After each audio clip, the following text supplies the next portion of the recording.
Good day, class. I am your science teacher, Miss Julian K.J. Ognita, but you can call me Teacher K. So before we proceed to our lesson and discussion, please all stand for our opening prayer. Father, the Son. Our Father, who art in heaven, hallowed be thy name. Thy kingdom come, thy will be done, on earth as it is in heaven. Give us this day our daily bread, and forgive us our trespasses, as we forgive those who trespass against us.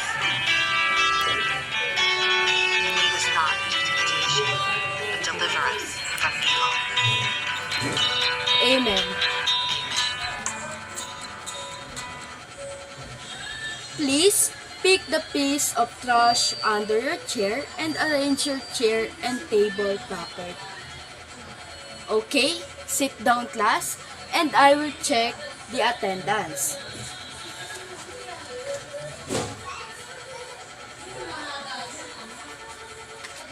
That's it. I am happy that all of you are present today. Okay, let's start to our learning objectives. First, discuss the terrestrial planet. Second, what are the terrestrial and non-terrestrial planets? Third, identify the characteristic of terrestrial planet. Fourth, describe included terrestrial planet, Earth, Mars, Mercury, and Venus. Fifth, how are the terrestrial planets formed? Okay class, before we start, I will show a picture, then you need to identify the solar system. What our planet is it? Anyone? Yes, Mika? Very good. It is Sun. Next? Yes, Jacel. Very good. Mars. Yes, Rona? Good job. It is Venus. Janet? Correct. It is Earth. Carlito? Very good. It is Mercury. Leilalyn? Correct. It is Jupiter. Winnie? Correct. It is Uranus. Last one? Brian? Yes, it is Saturn. Good job, class! Since na-identify na naman ninyo ang first activity, we can proceed to our next activity to define what are we talk about for today's lesson. Are you ready? Okay.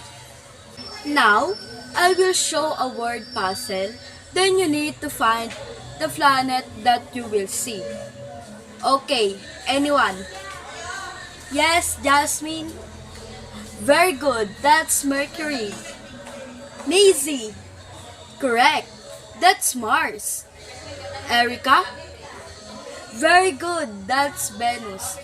Last one. Yes, Jor? Correct, it is Earth. Now, you have a clue na ba? What are the topic we'll discuss today? Anyone? Yes, Gwyneth. Very good. Our lesson for today is all about terrestrial planet. What is terrestrial planet?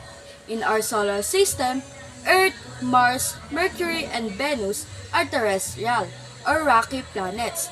For planets outside it, our solar system, those between half of Earth's size to twice its radius are considered terrestrial and others may be even smaller.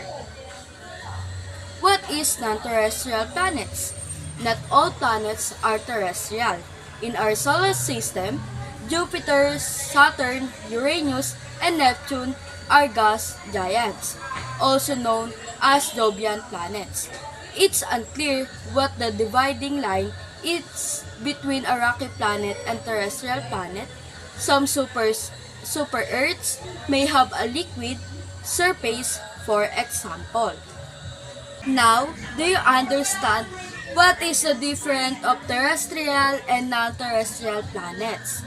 For our next activity, I will show a picture, then you will put a check if the planet are terrestrial and cross if the planet is non-terrestrial planet.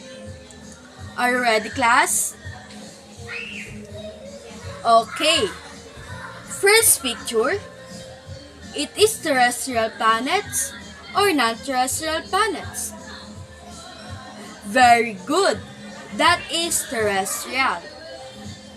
Second picture, it is terrestrial planet or non-terrestrial. Very good. That is non-terrestrial planet. Third picture, it is terrestrial planet or non-terrestrial planet. Correct. That is terrestrial planet. Fourth picture, it is terrestrial planet or non-terrestrial planet.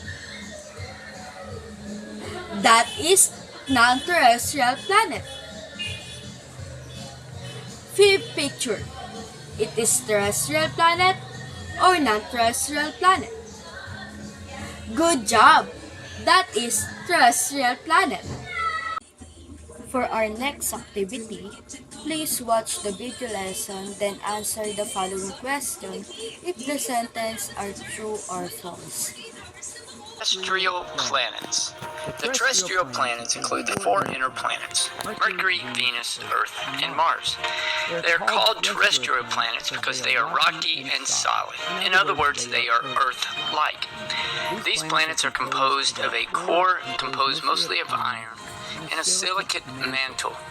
Terrestrial planets can have canyons, craters, mountains, and volcanoes. The terrestrial planets are the four closest planets to the Sun, and in order from the Sun, they are Mercury, Venus, then Earth, and then Mars.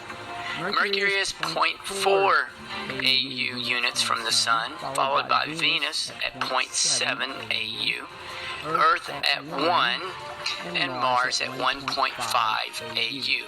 An AU, which is called an astronomical unit, is equal to almost 93 million miles, or 150 million kilometers.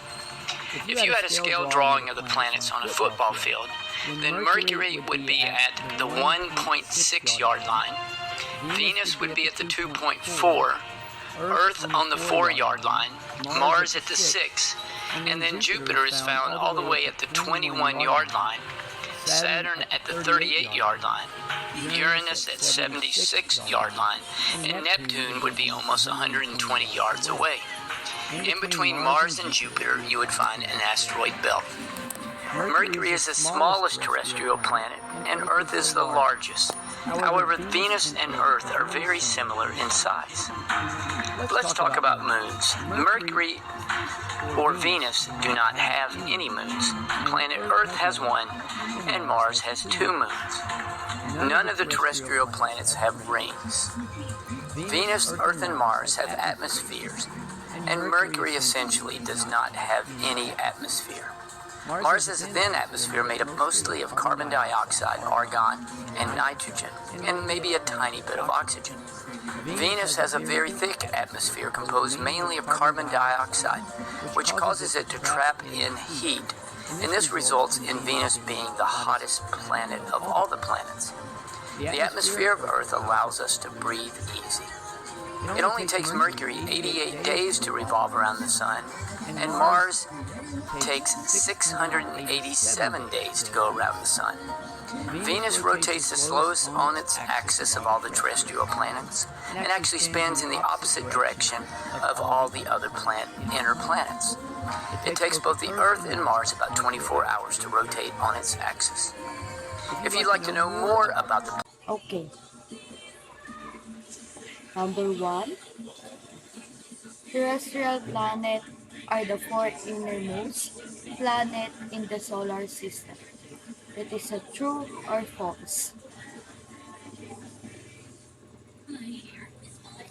Very good. It is true. Next, Venus' atmosphere of carbon dioxide is dense, hot, and permanently cloudy and making the planet's surface invisible. It is true or false? Good job. It is true.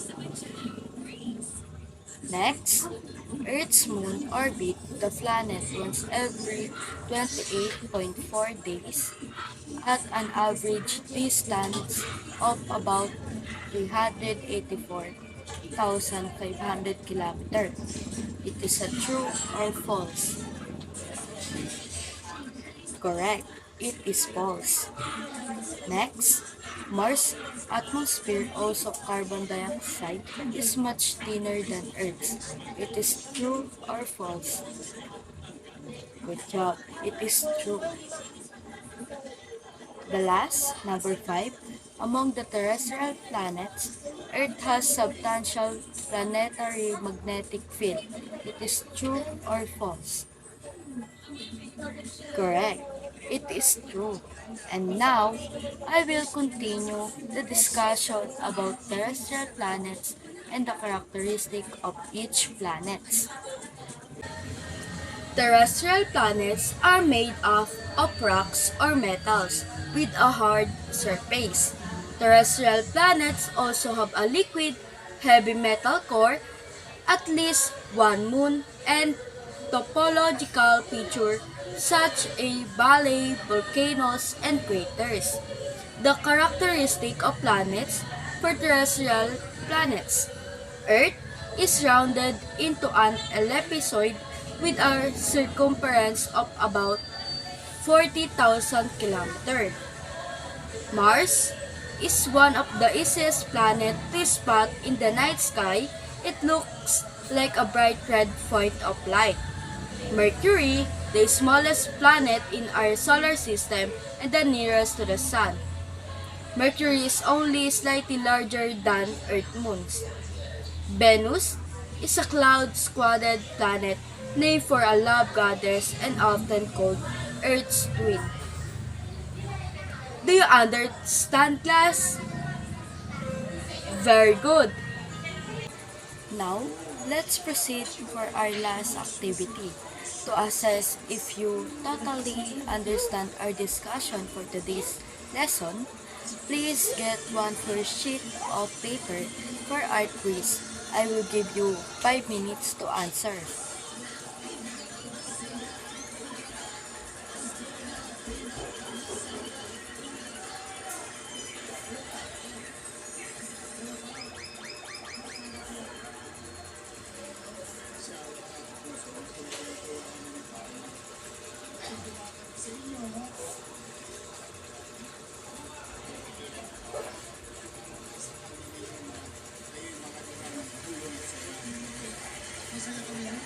Okay, time's up.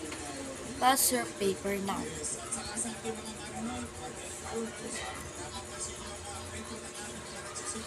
So before we end this class, for your assignment, please watch the video that I will send to our group chat, then answer the following questions.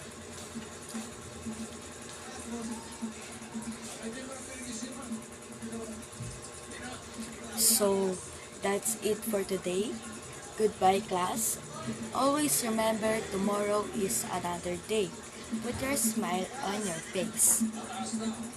Thank you, class. See you on our next discussion. Bye.